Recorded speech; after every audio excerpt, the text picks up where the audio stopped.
स्वामींचा दिव्य संदेश तुमच्या मनातील सर्व शंका दूर करेल.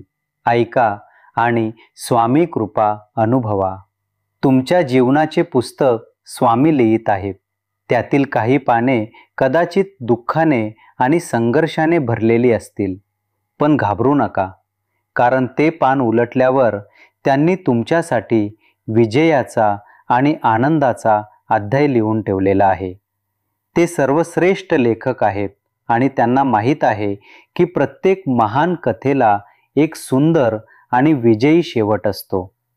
तुमच्या कथेचा शेवट गोडच असणार आहे, यावर पूर्ण विश्वास ठेवून फक्त तुमची भूमिका जगत राहा. जेव्हा तुम्ही स्वामींना तुमच्या जीवनाचे कप्तान बनवता, तेव्हा ते फक्त वादळातून तुमची नौका सुरक्षितपणे बाहेर काढत नाहीत, तर ते तुम्हाला त्या वादळाकडे पाहण्याची एक नवी दृष्टी देतात. तुम्हाला लाटांचा खेळ आणि वाऱ्याचे संगीत जाणवू लागते, कारण तुम्हाला माहीत असते की तुमचा कप्तान सर्वश्रेष्ठ आहे. त्यांच्यासोबतचा प्रवास हा केवळ सुरक्षित नाही, तर तो आनंददायी सुद्धा आहे. तुम्ही प्रवासाचा आनंद घ्या. किनाऱ्याची चिंता ते करतील. श्री स्वामी समर्थ हे नाम म्हणजे तुमच्या आत्म्याचे चलन आहे, जे या जगात आणि परलोकातही चालते. तुम्ही जितका जास्त नाम जपाचा साठा कराल, तितके तुम्ही आध्यात्मिकरित्या श्रीमंत व्हाल.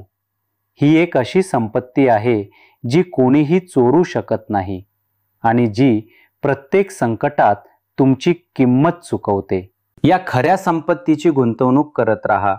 ती तुम्हाला कधीही निराश करणार नाही.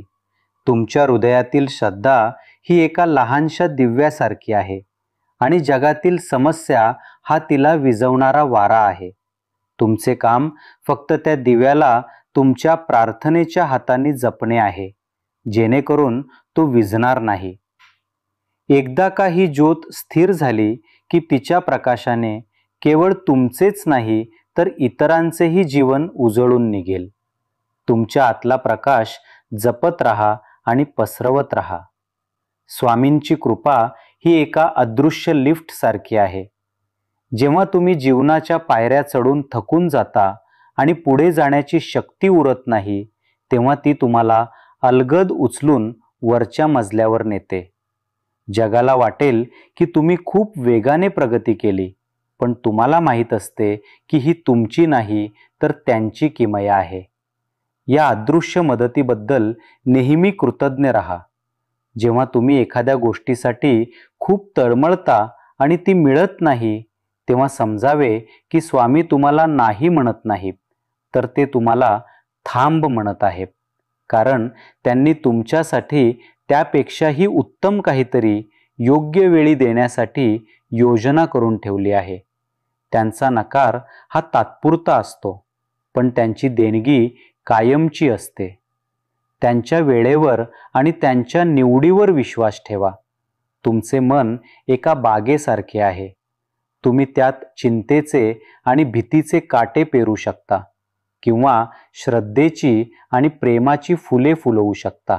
श्री स्वामी समर्थ हे नामच त्या बागेतील सर्वात सुंदर आणि सुगंधी फूल आहे, ज्याच्या सुगंधाने बाकी सर्व काटे आपोआपच निष्प्रभ होतात. तुमची बाग रोज या फुलांनी सजवत जा. तुमचे जीवन आपोआपच सुगंधित होईल.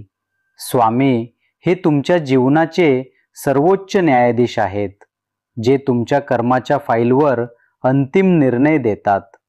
जगाच्या न्यायालयात कदाचित तुम्हाला न्याय मिळणार नाही, पण त्यांच्या दरबारात प्रत्येक अश्रूची आणि प्रत्येक प्रार्थनेची नोंद असते. ते तुमच्या वतीने असा काही युक्तिवाद करतात की तुमच्या प्रारब्धाचा निकालही तुमच्या बाजूने लागतो. त्यांच्यावर विश्वास ठेवा. तेच तुमचे खरे वकील आहेत. श्री स्वामी समर्थ.